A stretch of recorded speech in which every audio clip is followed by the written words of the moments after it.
നമ്മുടെ 10ാം ക്ലാസ് വിദ്യാർത്ഥിയായ ഷഹബാസിൻ്റെ മരണം ഏറെ വേദനാജനകമാണ്.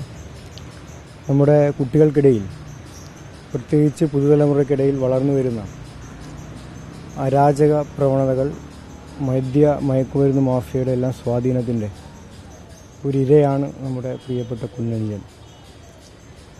വളരെ ഞെട്ടലോടുകൂടിയാണ് കേരള പൊതുസമൂഹം ഈ സമീപകാലത്ത് ഷഹബാസ് അടക്കമുള്ള വിദ്യാർത്ഥികളുടെ വിഷയങ്ങൾ, പുതുതലമുറയുമായി ബന്ധപ്പെട്ട അക്രമ സംഭവങ്ങളെ നോക്കിക്കാണുന്നത്.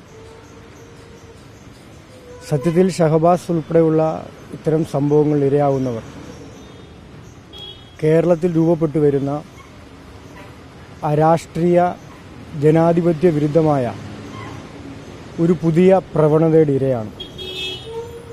ഈ അരാഷ്ട്രീയ ജനാധിപത്യ വിരുദ്ധമായ സമീപനങ്ങളെ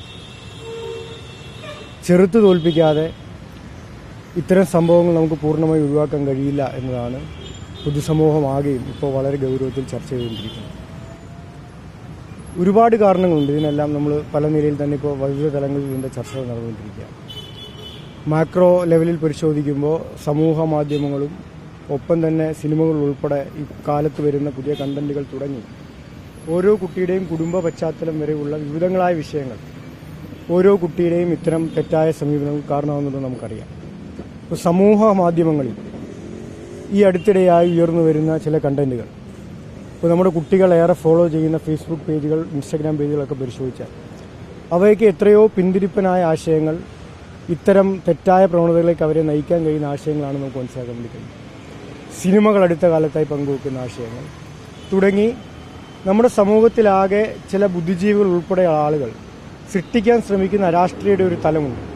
ആ തലത്തിലേക്ക് നമ്മുടെ കുട്ടികളെ കൂട്ടിക്കൊണ്ടുപോകാനുള്ളൊരു ശ്രമം വളരെ സജീവമായി നടക്കുന്നുണ്ട്. ഈ തലം ബ്രേക്ക് ചെയ്യാതെ, കുട്ടികൾക്കൊരു സാമൂഹ്യ ബോധം പകർന്നു കൊടുക്കാതെ ഇതിനെ പൂർണ്ണമായി നമുക്ക് അതിജീവിക്കാൻ കഴിയില്ല എന്ന ബോധ്യത്തിലാണ് SFI ഈ വിഷയങ്ങളെ ആകെ സമീപിക്കുന്നത്. അതിനകത്ത് നമ്മൾ വളരെ ഗൗരവത്തിൽ ചർച്ച ചെയ്യേണ്ട ഒരു വിഷയം, ഇത് ആരുടെയെങ്കിലുമൊക്കെ തലയിലിട്ട് രക്ഷപ്പെടാനുള്ളൊരു പ്രതീതി അല്ലെങ്കിൽ ഒരു നീക്കം ചിലരുടെ ഭാഗത്തു നിന്നുണ്ടാകുന്നുള്ളൂ. വളരെ വിഷമകരമാണ്. ഇപ്പോൾ ഈ വിഷയങ്ങളാകെ ഉണ്ടാകുമ്പോൾ എങ്ങനെയാണ് SFI പ്രതികരിക്കുന്നത് എന്നുള്ളത് നിങ്ങളുടെ കൺമുന്നിലുണ്ട്. ഞങ്ങൾ വളരെ ആഴത്തിൽ ഈ വിഷയങ്ങളെ പഠിച്ച് ഇത് ഒഴിവാക്കാൻ ആവശ്യമായത് എന്താണ് ചെയ്യേണ്ടതെന്നുള്ളതാണ് ഞങ്ങൾ ആലോചിക്കുന്നത്. എന്നാൽ അതിനു പകരം വളരെ ഉത്തരവാദിത്തപ്പെട്ട സ്ഥാനങ്ങളിൽ ഇരിക്കുന്നു. ഇപ്പോൾ കഴിഞ്ഞ ദിവസം UDF കൺവീനറായ MMSന്റെ ഒരു പ്രസ്താവന നമ്മുടെ ശ്രദ്ധയിൽ വന്നു. ഇന്ന് പ്രതിപക്ഷ നേതാവ്, അദ്ദേഹം ഇരിക്കുന്ന കസേരയെങ്കിലും അദ്ദേഹം ആലോചിക്കേണ്ടതായിരുന്നു. പ്രതിപക്ഷ നേതാവ് പഴയ കേസുകാരനൊക്കെയാണ്, ശരിയാണ്. പക്ഷേ പ്രതിപക്ഷ നേതാവ് 1, 2, 3 എന്നെണ്ണിയിട്ടാണ് പ്രതികരിക്കുന്നത്. SFI നടത്തിയ എന്തെല്ലോ കാര്യങ്ങളൊക്കെ പറഞ്ഞിട്ടാണ്. ആ 3 കാര്യങ്ങളിലും ഞങ്ങൾക്ക് നല്ല വ്യക്തമായ മറുപടിയുണ്ട്. ആ പറഞ്ഞ 3 കാര്യങ്ങളും പൊതുസമൂഹം നന്നായി ചർച്ച ചെയ്തതാണ്. ആ 3 കാര്യങ്ങളിലും SFIയുടെ പേര് CBI പോലും വിചാരിച്ചിട്ട് എഴുതി ചേർത്ത് വെക്കാൻ കഴിയാത്ത 3 കാര്യങ്ങൾ പറഞ്ഞിട്ടാണ് ഇപ്പോഴും SFI ആക്രമിക്കാൻ വേണ്ടി ഇദ്ദേഹം തയ്യാറാവുന്നു. എന്തുമായിക്കോട്ടെ, ഈ ഗീബൽസിനെ പോലെ നുണ ഇങ്ങനെ ആവർത്തിച്ച് പറഞ്ഞാൽ കേരളത്തിൽ ക്ലച്ച് പിടിക്കാമെന്ന് കനകൂലു ചിലപ്പോൾ VD സതീശന് ഉപദേശിച്ചിട്ടുണ്ടാവാം. അത് അവരുടെ ആഭ്യന്തര വിഷയം. പക്ഷേ VD സതീശന്റെ രാഷ്ട്രീയ നിരാശ, ഇന്ന് കോൺഗ്രസിനകത്ത് VD സതീശൻ അനുഭവിക്കുന്ന രാഷ്ട്രീയ നിരാശ തീർക്കാൻ SFIക്ക് നേരെ അദ്ദേഹം വരേണ്ട കാര്യമില്ല. അദ്ദേഹം പ്രതിപക്ഷ നേതാവിന്റെ കസേരയിലാണ് ഇരിക്കുന്നതെങ്കിൽ വളരെ ഉത്തരവാദിത്വ ബോധത്തോടുകൂടി ഇത്തരം വിഷയങ്ങളിൽ സമീപനം സ്വീകരിക്കണം. കാരണം ഒരുപാട് മഹാന്മാരിരുന്ന കസേരയിൽ, VS ഉൾപ്പെടെ ഒരുപാട് മഹാന്മാരിരുന്ന കസേരയിൽ അദ്ദേഹം കയറി ഇരിക്കുമ്പോൾ ഇത്തരം വിഷയങ്ങളിലെങ്കിലും അദ്ദേഹം ഞങ്ങളെ രാഷ്ട്രീയമായി ആക്രമിച്ചോട്ടെ, ഞങ്ങൾക്ക് അതിനകത്തൊന്നും പ്രശ്നമില്ല. അദ്ദേഹം എത്രയോ നാളായി ആക്രമിക്കുന്നു, കോൺഗ്രസ് എത്രയോ നാളായി ആക്രമിക്കുന്നു, KSU ആക്രമിക്കുന്നു. ഇതിനെയൊക്കെ അതിജീവിച്ച് ഇപ്പോഴും ക്യാമ്പസിൽ ഇങ്ങനെ ഞങ്ങൾ അടിയുറച്ച് നിൽക്കല്ലേ. പക്ഷേ ഇത്തരം സമൂഹത്തെ ആഴത്തിൽ ബാധിക്കുന്ന വിഷയങ്ങളിൽ കുറെ കൂടി നല്ല അവധാനത്തോടുകൂടി പ്രതികരിക്കാൻ അദ്ദേഹം തയ്യാറാവണം. ഇപ്പോൾ SFI ഇതിനെതിരെ സ്വീകരിക്കുന്ന ക്യാമ്പയിനിൽ പൊതുസമൂഹത്തിന് മുന്നിലില്ലേ? നിരന്തരമായി ഞങ്ങൾ ക്യാമ്പയിൻ നടത്തിക്കൊണ്ട് ഇപ്പോൾ തിങ്കളാഴ്ച മുഴുവൻ ക്യാമ്പസിൽ ഞങ്ങൾ വിദ്യാർത്ഥികളെ സംഘടിപ്പിക്കാൻ വേണ്ടി പോവാണ്.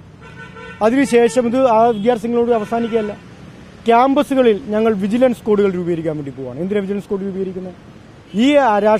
ഈ മയക്കുമരുന്ന് മാഫിയ ക്യാമ്പസിനകത്തേക്ക് കടന്നു വരാതിരിക്കാൻ ആവശ്യമായ ജാഗ്രത ഞങ്ങൾ പുലർത്തുന്നത്. ഒരു കാര്യം അടിവരയിട്ട് ഞങ്ങൾ പറയാം, ഈ മയക്കുമരുന്ന് മാഫിയയെ ക്യാമ്പസിൽ നിന്ന് അകറ്റി നിർത്താൻ നിയമപരമായി സ്വീകരിക്കാൻ കഴിയുന്ന എല്ലാ മാർഗങ്ങളും ക്യാമ്പസിനകത്ത് ഞങ്ങൾ സ്വീകരിക്കും. അതിന് ഏതറ്റം വരെ SFIക്ക് പോകേണ്ടി വന്നാൽ ആ അറ്റം വരെ പോകും. ഇപ്പോൾ നിങ്ങളുടെ മുന്നിലുണ്ടല്ലോ, ഇപ്പോൾ SFI സംസ്ഥാന കമ്മിറ്റിയിലേക്ക് തിരഞ്ഞെടുക്കപ്പെട്ട വയനാട്ടിൽ നിന്നുള്ള സഖാവ് അപർണ ഗൗരി ആക്രമിക്കപ്പെട്ടത് എന്തിന്റെ പേരില്ല? ഈ മയക്കുമരുന്ന് മാഫിയ പ്രതിരോധിച്ചതിന്റെ പേരില്ല. അപ്പോൾ അപർണ ഗൗരി അടക്കമുള്ള SFI സഖാക്കൾ നടത്തിയ പ്രതിരോധം ഞങ്ങൾ ഇപ്പോഴും ക്യാമ്പസിനകത്ത് തുടരുകയാണ്. ആ SFIയെ എന്തെല്ലാമൊക്കെ കാര്യങ്ങൾ പറഞ്ഞ് ഈ വിഷയത്തിൽ ഉൾപ്പെടെ കൂട്ടിക്കെട്ടി പൊതുവായി ഈ വിഷയത്തിനകത്തുണ്ടാവുന്ന അല്ലെങ്കിൽ മയക്കുമരുന്നിനും മദ്യമാഫിയക്കെതിരായി ഉണ്ടാവുന്ന ഒരു മൂവ്മെന്റിനെ തകർക്കാൻ പ്രതിപക്ഷം ഉൾപ്പെടെയുള്ള ശ്രമിക്കരുത്. പ്രതിപക്ഷം ക്രിയാത്മകമാവണം എന്നൊന്നും ഞങ്ങൾ പറയുന്നില്ല, അതൊക്കെ അവർ ഇഷ്ടമാണ്.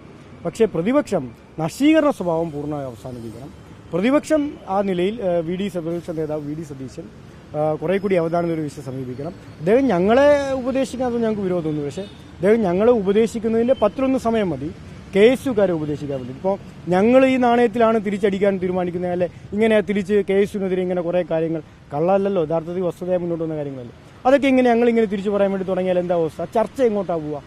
ഇപ്പോൾ ഇടുക്കിയിലെ KSUവിന്റെ ജനറൽ സെക്രട്ടറിയെ പിടിച്ചത് കഞ്ചാവുമായി പോയതിന് പേരിലല്ലേ പിടിച്ചത്? ഞങ്ങളെ ഉപദേശിക്കുന്നതിന്റെ 10-11 സമയമുണ്ടല്ലോ, ഫോൺ കോളിൽ കൂടി വിളിച്ചിട്ട് ആ കുട്ടിയെ ഒന്ന് ഉപദേശിച്ച് നീ വഴിക്കൊന്നും പോരെന്ന് പറയാൻ. ആ കുട്ടി സപ്ലയർ ആയിരുന്നോ അതോ കാരിയർ ആയിരുന്നോ എന്ന് VD സതീശൻ തിരക്കിയിട്ടുണ്ടോ? KSUവിന്റെ ക്യാമ്പ് നെയ്യാർ ഡാമിൽ നടക്കുമ്പോൾ ആ KSUവിന്റെ ക്യാമ്പിനകത്ത് നടന്ന കാര്യങ്ങൾ നിങ്ങൾക്ക് അറിഞ്ഞൂടെ? അവർക്ക് മദ്യം സപ്ലൈ ചെയ്തത് കോൺഗ്രസ് ആണോ അതോ യൂത്ത് കോൺഗ്രസ് ആണോ അതോ KSUകാർ തന്നെ കൊണ്ടുവന്ന മദ്യമാണോ മയക്കുമരുന്നാണോ ഉപയോഗിച്ച് അദ്ദേഹം വിളിച്ച് തിരക്കിയിട്ടുണ്ടോ?